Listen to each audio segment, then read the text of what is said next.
es el conflicto. Como les digo, estoy agotando todo lo que es el programa. Ahorita ya vamos en la parte del conflicto. Del conflicto tenemos los temas: conflicto armado interno en Guatemala, causas nacionales, mecanismos del horror y medidas de protección. Fíjense que yo les había comentado a ustedes de que en otros años yo les daba a ustedes un resumen sobre el conflicto armado interno, pero como ese resumen lo mirábamos en pueblos indígenas, en el quinto semestre para quienes estudian en la sección en la que yo doy. Entonces, ante eso, decidí también que para no recargarles tanto a ustedes, mejor solo el libro de Ronnie López, y sobre el mismo libro que viene en su segundo parcial, es su trabajo, ¿verdad? Pero fue para poderles a ustedes hacer de una forma más sencilla la situación para su curso, el acceso a la aprobación del curso. Sin embargo, yo les sugiero a ustedes que puedan conseguir ese documento. Oigan, y ese sí tal vez sí se los comparto, porque lo de las diapositivas ya lo pensé mejor, y mejor no se los comparto por los que no estuvieron presentes en clase. Así el premio es para los que estuvieron presentes en la clase en las que hablamos de las diapositivas anteriores. Entonces, esas sí no las voy a compartir para que ustedes, quienes sí estuvieron presentes, tengan el premio de haber puesto la atención, y que sobre eso puede venir un par de preguntas, ¿verdad ustedes? Entonces, respecto a lo que es el conflicto, sí me recuerda a alguien de que les envíe, y voy a buscar ahí el PDF para poderles enviar el documento del conflicto armado interno, pero eso no es objeto de examen. Se los mandaría, y voy a hacer ahí la salvedad de que no es objeto de examen, sino que únicamente para lectura. Lo que sí es objeto de examen es todo lo que hablemos aquí del conflicto, ¿verdad? Ahora, si tocamos algún tema de lo que está en ese libro, pero lo hablamos aquí en la clase, aquí sí es objeto de examen. Entonces, dándoles a ustedes esta información, perdón que me esté estirando cada rato, ya saben ustedes por qué, es verdad, dándole entrada a los compañeros que entran tarde. Entonces, como les digo, hoy vamos a hablar sobre el conflicto, porque no lo vamos a terminar el día de hoy. Entonces, el conflicto armado interno en Guatemala se caracterizó de alguna forma por una larga lista de gobernadores o gobernantes que pasaron y que fueron dictatoriales durante el mismo. Entonces, comenzó con Rafael Carrera y Turcios, ¿verdad? Rafael Carrera en 1851, y la transición que fue después Turcios, y quienes ejercieron su mandato dentro de políticas liberales. Antes, ustedes saben de que habían dos partidos, los liberales y los conservadores. Entonces, y que ahorita, por lo menos cuando hablan de independencia, se sabe que cuando ya se independizó de alguna manera la zona centroamericana y la de México, ya después cada uno de los países por su lado, ¿verdad? Que la otra independencia fue en 1823. De alguna forma, surgen en nuestro país esas dos corrientes que eran las más poderosas, ¿verdad? Entonces, la de los liberales y la de los conservadores. Entonces, posteriormente hay algo muy importante que tal vez ya hemos tomado nosotros mucho en cuenta, que en 1944 se produjo la Revolución de Octubre. Fíjense ustedes de que esta revolución fue muy interesante, porque en ella participaron civiles, participaron militares disidentes, o sea, también participaron militares, participaron lo que es concretamente estudiantes también, y de alguna manera cuando hablamos nosotros de que participaron prácticamente muchos ciudadanos de nuestro país, estamos diciendo que es una revolución que fue bien organizada y que estaba bien fundamentada en la desesperación del pueblo a ser maltratado, ¿verdad? Y de buscar sobre todo igualdad de acceso a la tierra, igualdad en el trabajo, que fue uno de los logros de la Constitución que se dio a raíz de la Revolución del 1945 y que entró en vigencia en 1946. Entonces, Aquí voy a hacer yo una pauta para decirles de que esta revolución es una revolución, dio la pauta para hacer la nueva constitución en la que por primera vez ya se ven derechos para la población en general, porque inclusive cuando estuvo justo Rufino Barrios mucho antes, ahí él por lo menos trataba de alguna manera a los pobladores con mucha discriminación, inclusive lo que es ahora San Pedro y San Marcos. Yo sé que más de alguno aquí es de por esa área y no me dejan mentir, ahora son dos poblaciones que están a la par. O sea, si ustedes no son de allá, no distinguen dónde es San Marcos y dónde es San Pedro en determinado momento, porque están muy cercanos, pero en su momento había una distancia y una discriminación. Tanta discriminación que obligaron a que muchos sanpedranos que tenían de alguna forma apellidos de nuestros pueblos originarios cambiaran a muchos a apellidos propios de más o menos de los ladinos, ¿verdad? Entonces, un ejemplo, y miren que mis dos apellidos, ¿verdad? González Barrios, se dan mucho por allá, así que no estoy insultando a nadie, porque también tengo familia de por allá, puede que hayan sido, por lógica, todos tenemos de alguna manera parte de nuestra sangre, los pueblos indígenas, ¿verdad? Entonces, surgieron mucho como les digo, González, que hay pocos ahí como cosa rara, ¿verdad? Porque González hay por todos lados, Barrios, por lo mismo de que justo Rufino, pero ahí hay bastantes barrios en San Marcos, surgieron apellidos como el Fuentes, y así sucesivamente, ¿cuáles otros? Bueno, los López, o sea, pero son apellidos que obligaron a muchas poblaciones a cambiarlos en su momento. Entonces, de alguna manera todavía surgen algunos cruces de insultos entre algunas personas de San Marcos y San Pedro, aunque ahorita ya son poblaciones que se han unido de alguna manera, porque los sanpedranos son muy desarrollados en comercio, ¿verdad? Y ya hay muchos matrimonios de marquenses, o sea, de la cabecera con sanpedranos.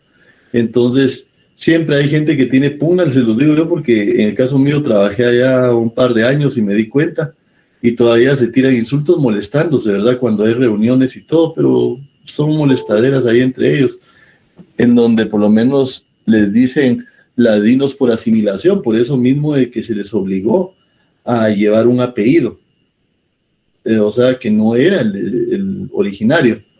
Pero igual hagan de cuenta ustedes de que creo que es el caso de muchos de nosotros, que en los orígenes de nuestras familias podrían ser de que fueron otros apellidos, ¿verdad? Y ahora tenemos distintos apellidos.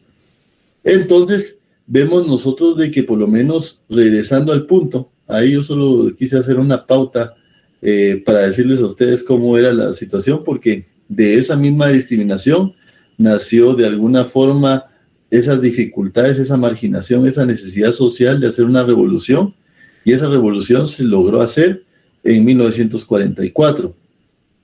Ante eso vemos nosotros de que a partir de la independencia no era que toda la población en general haya tenido acceso a libertad y a facilidades y todo eso, y a beneficios, sino que de alguna manera entraban regímenes de un gobierno y de otro, y que impulsaban políticas en contra de la población, muchas de esas.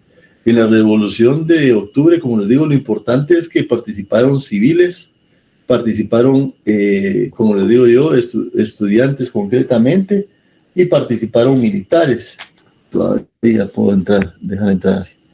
Entonces, dentro de estos podemos ver nosotros de que habían militares disidentes, ¿verdad?, que pusieron fin al gobierno de facto de Federico Ponce Báidez, y que colocó a Guatemala en una nómina de países en ese momento democráticos, asumiendo el poder una junta provisional, ¿verdad? Cuando fue la revolución, asumió una junta provisional a la cual se le llamó Junta Provisional Revolucionaria, y que dio la pauta a que en 1945 fuera electo el nuevo presidente, que fue de alguna manera el que tuvo el poder hasta 1951. Entonces, este fue el caso de Juan José Arévalo, quien posteriormente fue sucedido por Jacobo Arbenz Guzmán, ¿verdad? y de alguna manera se dictó ahí cosas muy importantes.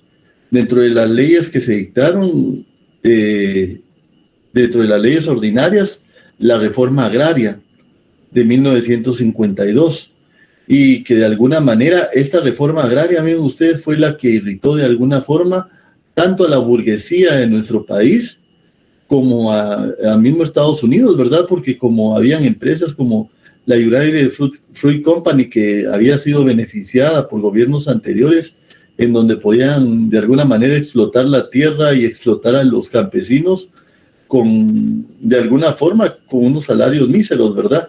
Entonces, cuando ya entra una reforma agraria donde ya les da más potestades y poder a los trabajadores, campesinos, y de alguna forma da la pauta a una repartición más justa de tierra, hace que se ofendan de alguna manera quienes ostentan un poder económico, la burguesía, y a nivel internacional se dio esta pauta de haber afectado empresas que eran muy importantes para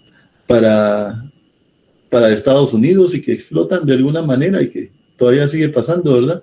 En otros países, y ante todo eso se vieron ofendidos y de alguna forma se dio la pauta para que de alguna manera iniciara la contrarrevolución. Entonces, de alguna manera, esos beneficios que se habían dado durante años atrás eran beneficios que daban estos gobiernos, regímenes militares o dictaduras que se habían enraizado en nuestro país.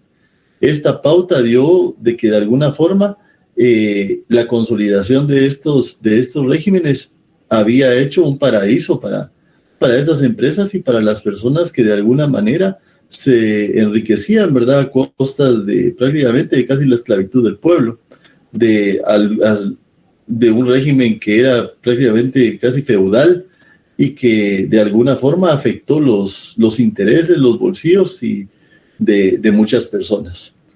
Pues antes de continuar les quiero decir beneficios de la Constitución de 1945, que es la Constitución revolucionaria.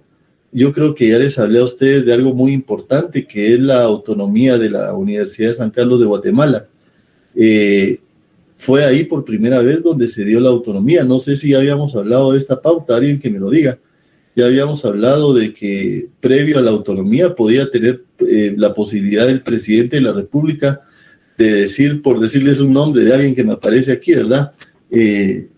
Cindy Kiyuch, por ejemplo, no hizo una opinión en contra del presidente, entonces el presidente le decía, daba la orden para que expulsaran a Cindy. O sea, no había, y lo tenían que hacer porque el presidente lo ordenaba. Pero ahora, ¿qué pasaría si el presidente diera una orden de esa? Ustedes digan. Alguien que comente. Que a la universidad, o sea, que pretenda sacar a alguien de la universidad, sería, ¿no? Que pretenda, se dé cuenta que si un presidente de la República, no hablemos del presente, sino que cualquier presidente de la República viene y dice, Armando Aroche es una persona que ha actuado en contra de los intereses del Estado porque ha hablado mal de mi gobierno y debe ser expulsado de la Universidad de San Carlos porque enarbolando la bandera de la universidad viene a manifestar en contra de nosotros. ¿Se puede hacer eso? Bueno, no se podría porque la universidad tiene autonomía, entonces se rige por sus propias normas, ¿no? Su propio órgano. Ajá. Miren qué importante eso que dice Armando, la autonomía, pero eso no se conocía antes. La autonomía de la Universidad de San Carlos, la autonomía del Instituto Guatemalteco de Seguridad Social, que de alguna manera, ven ustedes qué importante es. Como les digo, yo a veces doy también, pero esto, el semestre anterior para los tiempos de huelga de Dolores, les di una clase especial a los compañeros que estaban en pueblos indígenas de la historia de la huelga de Dolores, pero vimos ahí en la historia que yo les comenté a ellos, y por si alguien quiere comprar, hay un libro del Sordo Barnoya que lo venden ahí en la editorial universitaria, ahí por la biblioteca. Es un libro bien grande en tamaño, delgadito y bien concreto. Pero ahí ustedes van a ver de que habían estudiantes que de alguna manera fueron expulsados por haber manifestado en contra de quien gobernaba en ese momento. Ejemplo, Carrera. Entonces expulsaban a los estudiantes por órdenes presidenciales. Pero fíjense ustedes de que es importante que hablemos de esto, a pesar de que no me he salido del tema conflicto armado, porque yo aprovecho para hablar en mis clases de cosas que a ustedes les van a interesar como estudiantes, porque hay un manipuleo a veces. Hay gente que dice, miren, se está vendiendo la autonomía. El problema es que nosotros los estudiantes de Derecho, porque nunca se deja de ser estudiante, miren, su servidor ya le costó sacar el doctorado, pero yo no dejo de ser estudiante, porque si no, me quedo en fly, ¿a ustedes? Pero nosotros los estudiantes de Derecho sabemos de que la autonomía es constitucional, es un derecho constitucional que tiene la Universidad de San Carlos. Entonces ningún pelón ni pelado puede venir a vender la autonomía, pero muchas veces utilizan esos medios para asustar a alguien y hacer que voten por tal persona, ¿verdad? Se dio mucho en grupos que estuvieron cerrando la universidad y decían, es que están vendiendo la autonomía. Pues la autonomía no se puede vender. Entonces lo que sí tiene uno que ver como estudiante, como trabajador y como profesional de la Universidad de San Carlos es que se respete la autonomía y hacerla valer, ¿verdad? Entonces, pero la autonomía no se puede ceder porque es una situación constitucional y tendría que darse de alguna manera una reforma constitucional que ustedes saben que no es tan fácil como reformar una ley ordinaria, perdón. Entonces, muchas veces usan ese discurso, fíjense, pero es más que todo para generar un caos en las personas. Y uno piensa luego, si se va a vender la autonomía o se va a ceder la autonomía, se va a privatizar. No se puede. Universidad del Pueblo. Entonces, ahí me están diciendo, no sé quién escribió, que politizada, si la Universidad de San Carlos es súper política. Miren, siempre se ha manifestado que la Universidad de San Carlos es como un país, pero pequeño. Muchos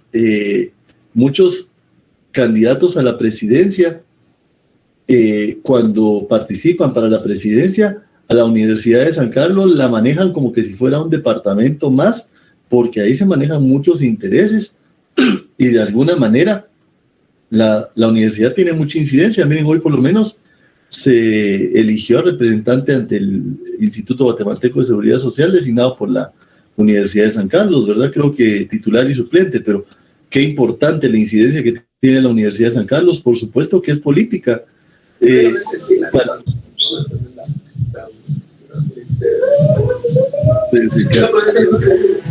Solo voy a...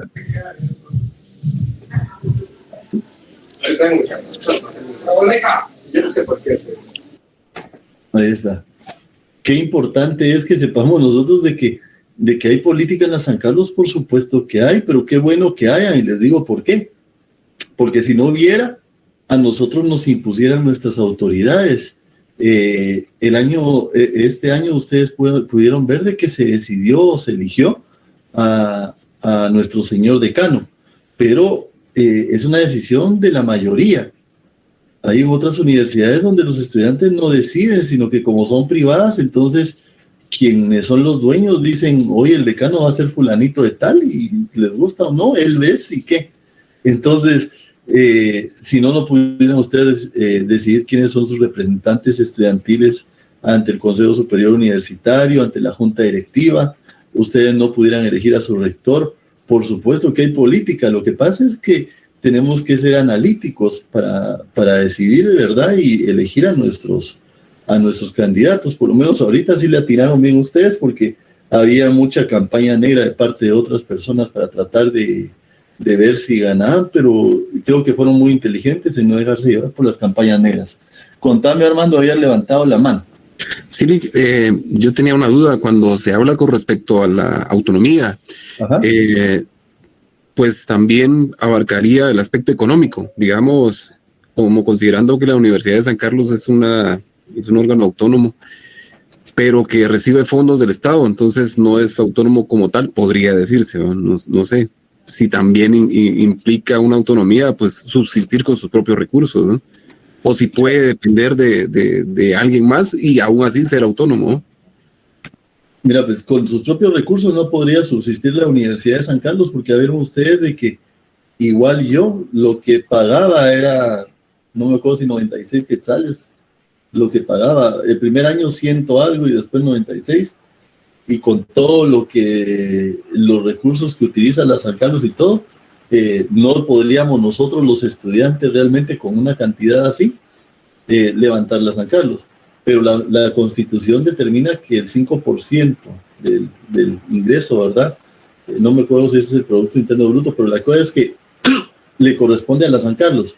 Y sí se puede ser autónomo, porque una cosa es muy distinta, Armando, el hecho de que adecuadamente se pueda de alguna manera establecer si los recursos que son del pueblo, o sea, ahí se acuerdan ustedes que con qué subsistimos nosotros, con los recursos del pueblo, y nosotros somos parte del pueblo y también tributamos para poder estar en la San Carlos, pero no solo se paga con lo que nosotros pagamos también de impuestos y de colegiatura durante un año, ¿verdad? Sino que se paga de alguna manera con todo lo que son los recursos de un 5% que no se cumple, porque es como el 2.5 lo que se da, y que ya hay resolución de la Corte de Constitucionalidad de que tiene que cumplir con el 5% porque la Constitución lo establece. Pero fíjate que no se pierde la autonomía con el hecho de que haya control, porque imagínate que no hubiera control, a la gran qué desastres habrían con el uso de los recursos de la Universidad de San Carlos. El control sobre el uso del recurso que es del pueblo de Guatemala no quita autonomía. La autonomía tenemos que saber nosotros hacia dónde va, hacia la autonomía, hacia el poder decidir sobre las propias cosas, apegados a las normativas y reglamentos de la Universidad de San Carlos, sin ninguna injerencia externa, ¿verdad? Y cuando por lo menos alguien quiere tener injerencia, nosotros podemos decir, no, disculpe, pero aquí los que decidimos somos los sancarlistas. Entonces, vean que por lo menos cuando hay una elección de representantes sancarlistas en los colegios profesionales, en el caso de quienes aquí son médicos, saben de que solo los médicos de la San Carlos, en el caso de nosotros los abogados, un ejemplo para por lo menos alguna situación para la Corte de Constitucionalidad o algo así, pero la cosa es que, para lo del decano, perdón, para lo del decano y para lo del rector, no Corte de Constitucionalidad, para eso sí todos de todas las universidades pueden, pero para lo del decano y para lo del rector de la Universidad de San Carlos solo podemos votar profesionales de la Universidad de San Carlos. Entonces los demás profesionales de las demás respetables universidades del país nos tienen que disculpar, pero nadie de nosotros va a decir pasen adelante, porque es una situación de nosotros. Pero el hecho de tener un control sobre el recurso que el mismo pueblo da, no te quita autonomía, Armando, sino que te da, por lo menos, no sé si transparencia, porque a veces se ha fallado en eso, pero por lo menos te da un poquito más de control sobre el uso del recurso. Entonces, no sé si te queda claro eso, Armando. Bien, está muy claro, sí. Gracias. Vale. Entonces, es importante eso, porque como les digo yo, la importancia de esa constitución también da el hecho de que se le empieza a dar esos derechos a los trabajadores, ese acceso a la tierra, como les digo, dando la pauta para que existan normativas ordinarias de índole agrario, y que de alguna manera es una constitución que en su momento fue muy novedosa y muy protectora de los derechos de las personas. Pero, irónicamente, el discurso de quienes efectuaron la contrarrevolución fue de que, de alguna manera, quienes ostentaban el país estaban tratando o estaban imponiendo un régimen comunista. Y ese régimen comunista lo aducían así por el hecho, como les digo, de haber afectado a la burguesía y a las empresas extranjeras, quienes habían podido hacer lo que quisieran con el territorio de nosotros y con la gente de nosotros. Entonces, ese límite que se les puso fue una gran ofensa y dio la pauta para que de alguna manera se organizara desde el exterior una contrarrevolución. Entonces, de alguna manera, la adhesión que se dio de alguna forma, o que ellos comprendieron, porque como les digo, era una república democrática, pero empezaron a verlo como un gobierno de izquierda.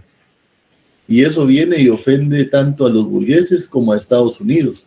Entonces, Estados Unidos brindó el apoyo para que se diera el golpe que fue liderado y que de alguna manera se organizó desde Honduras para que los que se organizaron en contra del régimen revolucionario, ¿verdad?, democrático que se había dado en ese entonces, se organizaran y entraran desde Honduras las fuerzas ya organizadas y combinadas y con de alguna forma un respaldo de Estados Unidos para que tuviera una fuerza militar adecuada para poder lograr sus objetivos.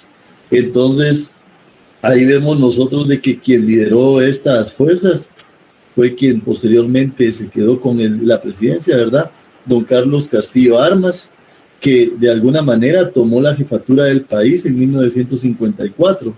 10 años después, ¿verdad?, se da la contrarrevolución. No sé si ustedes han oído de ese término, pero se dio la contrarrevolución y de alguna manera posteriormente este Castillo Armas fue asesinado durante su presidencia y su puesto lo vino a tomar Irígoras Fuentes. Perdón ustedes que estoy afónico, últimamente estaba un poquito malo de la garganta. Entonces, de alguna manera, Irígoras Fuentes también sufrió un levantamiento militar en 1960. Entonces, ¿por qué les estoy contando esto? ¿Se dan cuenta ustedes que en el 54 Castillo Armas toma el poder y Irígoras Fuentes lo sustituye porque fue asesinado? Y después hubo un levantamiento en el 60, pero fue sofocado por de alguna manera por sus participantes, por ellos, por los mismos que se estaban levantando, y de alguna manera desde Cuba se inició una lucha contra la dictadura, y desde allá, por lo mismo que estaba lo de la Guerra Fría, que también vamos a hablar qué es la Guerra Fría, se da la pauta de que también había grupos que querían volver a levantarse y lograr una revolución como la que se había logrado en el 44. Entonces ahí fue donde se empezaron a iniciar de alguna manera con el apoyo desde Cuba, porque ya de alguna forma al Fidel haber tomado el poder, quería apoyar para que otros países tuvieran ese control y que sí fueran izquierdistas de llenos, ¿verdad? Entonces, de alguna forma, organizaron guerrillas que fueron de alguna manera combatidas y dando seguimiento de parte del Estado. Entonces, en 1966 hubo de alguna forma, se logró hacer una elección en la que se tomó como una elección democrática. Entonces, y esta elección fue con Julio César Méndez Montenegro, que de alguna manera continuó la lucha en contra de la guerrilla y que de alguna manera se acopló a las situaciones de quienes, de la burguesía y de Estados Unidos, ¿verdad?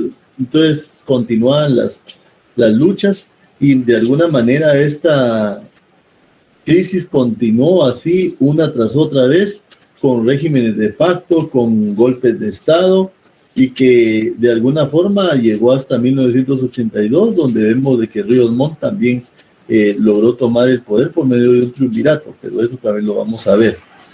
Quiero comentarles dentro de las cosas, bueno, hay dos cosas que les quiero comentar. Ahí me acuerdan ustedes, si se me olvida cuando les termine de hablar esto, y que les hable también de la Guerra Fría, aunque también eso lo vamos a ver entre las causas que originaron el conflicto. Pero les quiero comentar de que por lo menos, no sé si ustedes sabían, de que el Che Guevara y Fidel, previo a tomar el poder allá en Cuba, estuvieron radicados aquí en Guatemala, ¿verdad? En unas zonas de oriente del país, y que de alguna manera estuvieron viviendo aquí. Entonces había un especial cariño, se entendía, por parte de ellos hacia el país en el que habían estado de alguna forma, también haciendo la planificación de lo que iba a suceder posteriormente en Cuba, la revolución cubana, y que se tomó el poder allá. Aquí quiero hacer una pauta y les quiero comentar yo a ustedes algo. Yo mi clase no la hago para la izquierda, para la derecha, a favor de militares, a favor de guerrilleros, sino que trato de que sea objetiva a ustedes. Entonces yo les estoy diciendo la historia como fue. Entonces, y de una forma objetiva, no estoy atacando a militares, a guerrilleros, pero en todos lados, fíjense ustedes de que en todos lados yo siento de que los comandantes eran los que se veían más beneficiados, y con esta guerra quienes se enriquecieron realmente eran quienes estaban a la cabeza de ambos grupos, porque yo no sé realmente si realmente iban a imponer una política que beneficiara a las personas, o iban a llegar al poder, si lo hubieran logrado, iba a pasar lo mismo, ¿verdad? De que ellos mismos se iban a beneficiar. Entonces, es una situación que tenemos que ver nosotros como nuestra población, sin ser así partidarios de izquierda, de derecha, de militares, de guerrilleros, sino que la objetividad, nuestra población, cómo es que se ve afectada por eso. Perdón, ustedes, voy a rechazar a alguien, me dieron porque ahorita ya hasta ahora ya no, pero si no lo rechazo, no me aparece la pantalla ahí bien para poder ver quiénes de ustedes quieren participar. Entonces, cuando hablamos nosotros de esto de la Guerra Fría, que les digo yo de que desde Cuba se estaba organizando el apoyo para poder tomar el control nuevamente, grupos izquierdistas y grupos de guerrillas que de alguna forma querían tomarlo, hablamos nosotros que eso se da a raíz de la Guerra Fría. Estados Unidos y lo que es la Unión Soviética tenían, lo que era la Unión Soviética, ahora Rusia, ¿verdad? Tenían de alguna manera conflictos, y que de alguna forma habían amenazas de situaciones que iban a desembocar inclusive en amenazas de guerras nucleares. Esta pauta dio de alguna forma una crisis en la que Rusia empezó a tratar de tener lugares estratégicos para poder atacar a Estados Unidos. Entonces, tener países de aquí de América era muy importante, que hubieran regímenes que estuvieran a favor o en la misma línea de los rusos, ¿verdad? Por lo mismo, los estadounidenses también estaban luchando para que nunca llegaran a alcanzar ese interés, de alguna forma, los rusos dentro de nuestros países, y se adiestró en su momento a los ejércitos en un lugar que se llamaba la Escuela de las Américas, en donde los países que de alguna manera tenían alguna situación en donde se corría algún peligro, eran invitadas ciertas personas, ¿verdad?, que pertenecían a los ejércitos de los mismos, para que fueran a recibir capacitación ahí en Panamá. En Panamá era donde estaba la Escuela de las Américas. Ustedes saben que la construcción del canal de Panamá fue hecha por los estadounidenses, y que ellos tomaron de alguna manera el control, y por lo mismo también tenían mucho control sobre el país en sí. Entonces, ahí en Panamá tenían un lugar que era prácticamente un lugar que ahora es un hotel 5 estrellas, en donde recibían a los representantes de cada país y donde se les adiestraba. Entonces, yo siento que el programa está corto, lo que yo les tengo que dar, pero por eso es que les estoy dando algunos tips ahí. Ahí era donde les enseñaban a cómo torturar, cómo crear horror, esos mecanismos del horror que también vamos a ver aquí en el programa, pero de forma muy corta a comparación de lo que se ve en pueblos indígenas.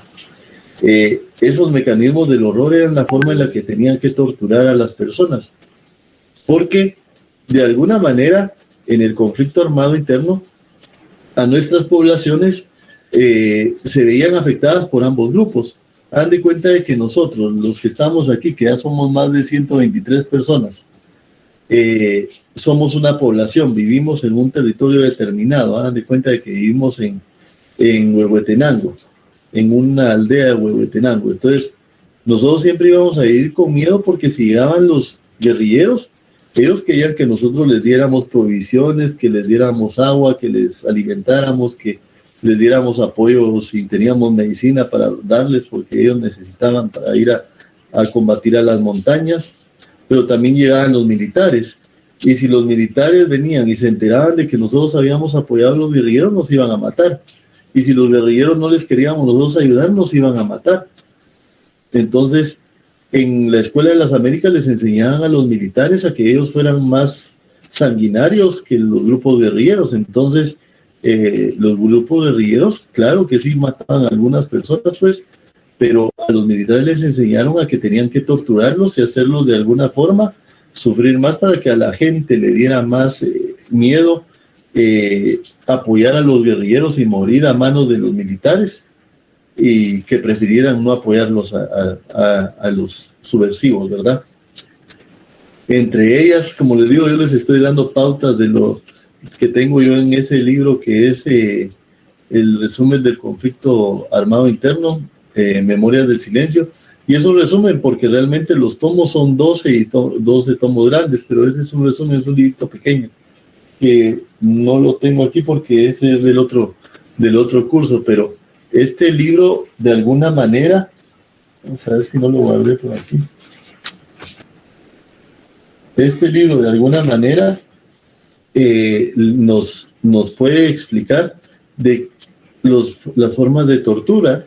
Una de las torturas que se dieron, porque eso sí es parte del conflicto armado, para matar a la población, era que clavaban estacas en el piso. Hagan de cuenta ustedes un palo con punta, un palo un poquito más ancho que lo que era el palo de un trapeador, ¿verdad? Y le hacían una punta en uno de los extremos, y el otro extremo lo enterraban, y posteriormente por la parte del ano de la persona se lo enterraban hasta que le salía por la garganta. O sea, es una de las formas de muerte que hacían ellos, y que lo hacían frente de la población para que les diera miedo. Se descubrió que hubieron canibalismos en nuestro país, porque de alguna manera, esto creo que fue aquí en Chimaltenango, en una aldea de Chimaltenango, se descubrió de que en el salón comunal se encontraron un montón de cráneos partidos en forma de huacal, y que se habían comido los cráneos algunos soldados, ¿verdad? También muchas veces se le cortaba a algún poblador, le cortaban la oreja y hacían que el mismo poblador se tragara su propia oreja. Entonces era una situación así bien cruel la que se vivió en nuestro país. Y oigan, esa es son historias reales, ¿oyeron? Nosotros a veces vemos hacia otros lados, y a veces oímos eso de la reconciliación, perfecta la reconciliación, pero el olvido no. O sea, nosotros tenemos que saber y recordar nuestra historia para no volverla a repetir, y ustedes saben que eso está comprobado, de que ahí sí que quien no conoce su historia está condenado a repetirla.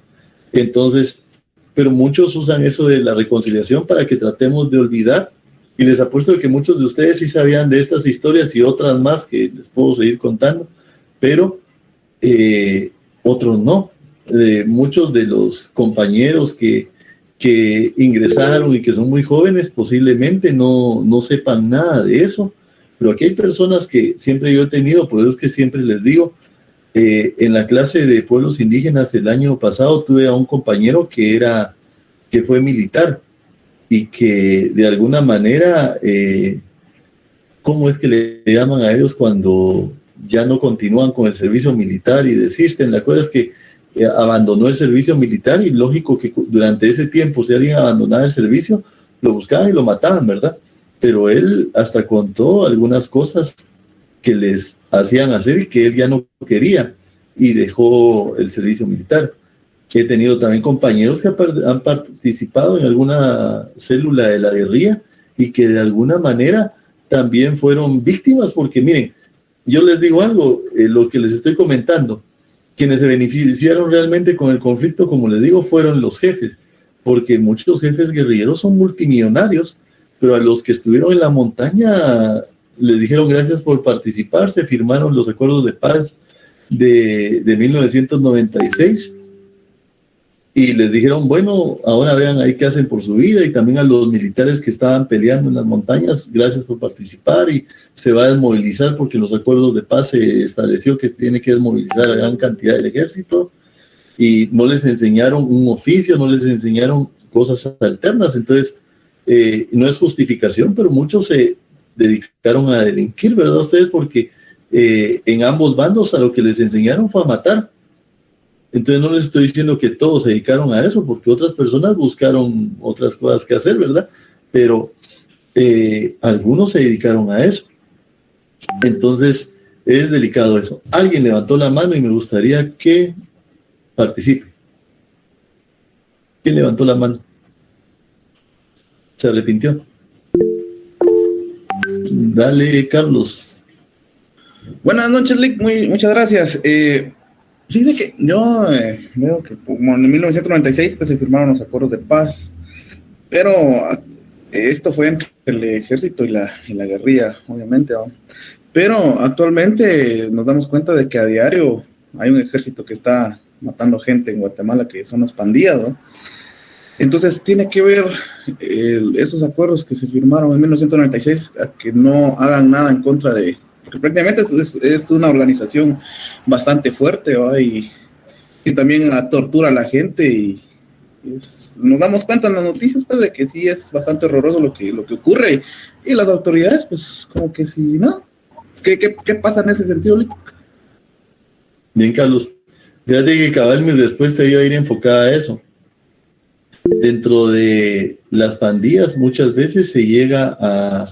Ahí toma la palabra Gilda, porque es que hasta ahí no logro leer lo que tú comentas. Me queda muy lejos la computadora. Dentro de las pandillas... Gracias. Pero solo le explico a Carlos y te doy la palabra, Gilda. Entonces, dentro de las pandillas se da la pauta de que de un tiempo para acá se ha empezado a hacer tortura a las personas, inclusive a desmembrar a las personas vivas. Y ustedes saben, bueno, que ahora ustedes sí pueden en sus preespecializaciones sacar medicina forense, pero antes para nosotros era obligatorio sacar medicina forense. Entonces, muchos de ustedes se van a enterar, si estudian medicina forense, de que se puede establecer si a una persona se le mató viva o se le desmembró ya cuando estaba muerta.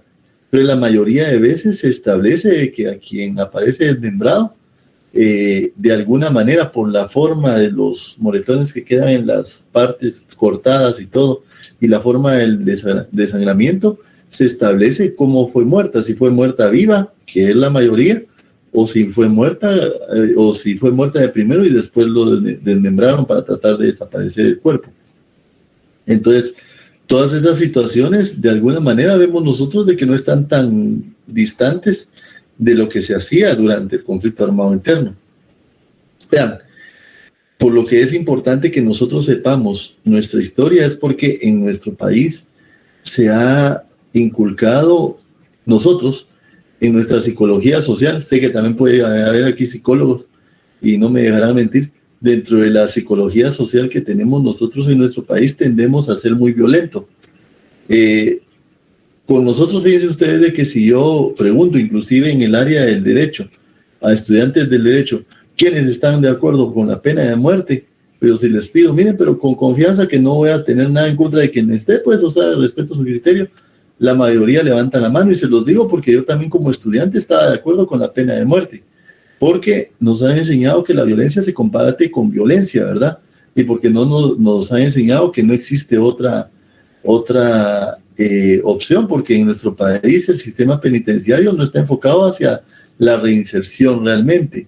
Quien quiere reinsertarse es porque le nace el corazón, ¿verdad? No porque los programas estatales lo tengan plasmado como tal.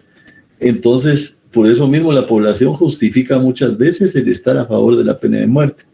Lo que no sabe la población es que la pena de muerte se le va a aplicar siempre a la gente que no tiene recursos, porque si alguien, como les digo, un Castillo, un Botrán de los de Pisto, ellos cometen un delito, eso no se les va a aplicar, eso creo que ya se los había comentado a ustedes. Pero es porque nosotros tenemos una cultura, no cultura, sino que una situación, una psicología social en la que pensamos mucho con violencia.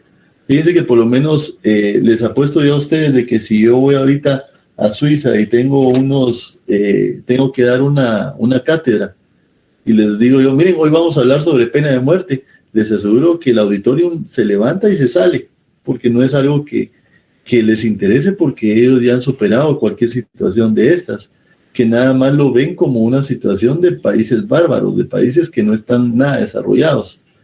Pero es porque su historia, ellos la han sabido asimilar y la han ido evolucionando, porque ustedes saben que en Europa se aplicaba mucho la pena de muerte en todos lados, pero ellos han sabido desarrollarse, pero con la historia, con el propio estudio de su historia, para poder evolucionar.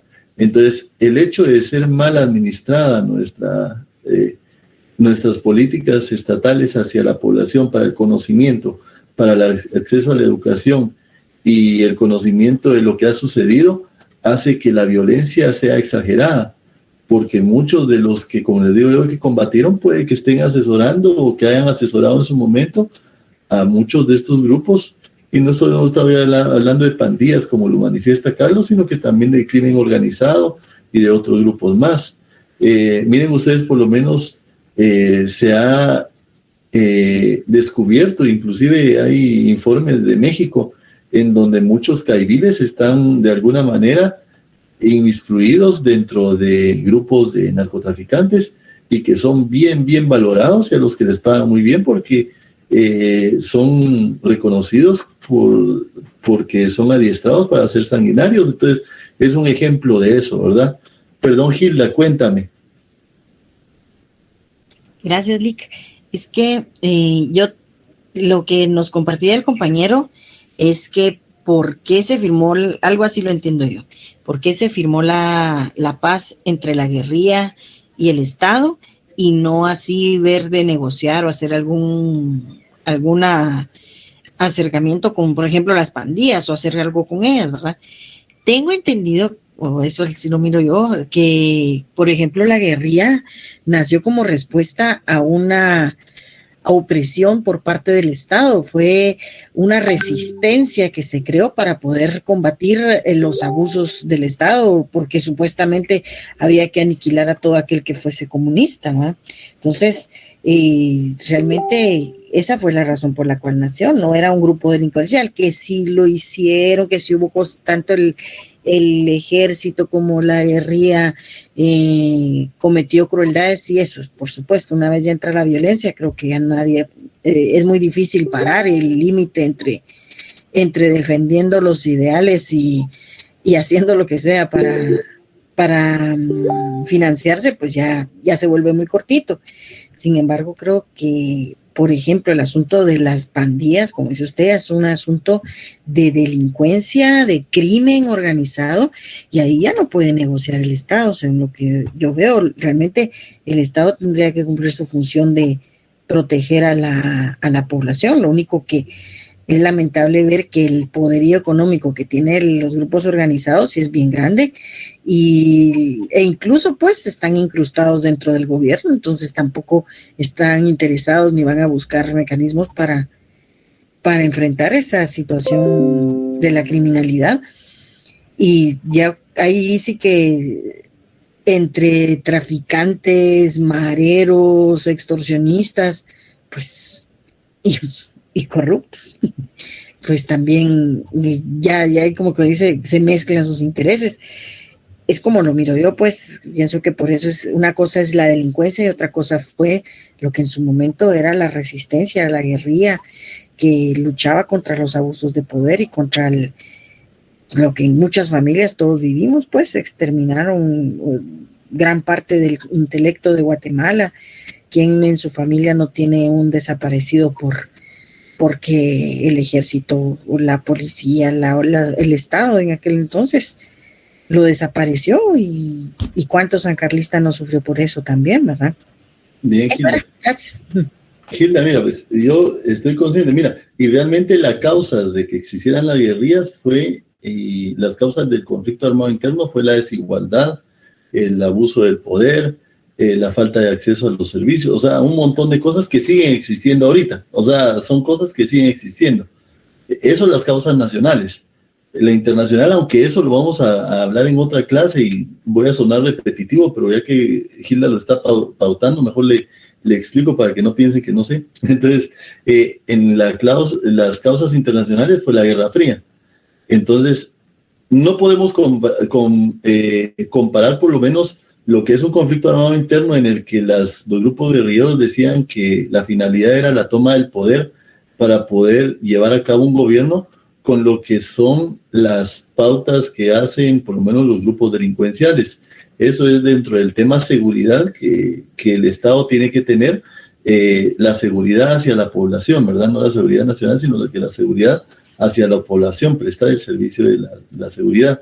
Entonces, son cosas muy distintas. Sin embargo, lo que yo les estoy diciendo es que la misma situación social de haber desmovilizado tanto a guerrilleros como militares dará la pauta para que ya quienes quedaron libres, muchos de ellos, se dedicaron a hacer cosas inadecuadas y ya no con la finalidad de tomar el poder, sino que ganar dinero por medio de cosas ilegales.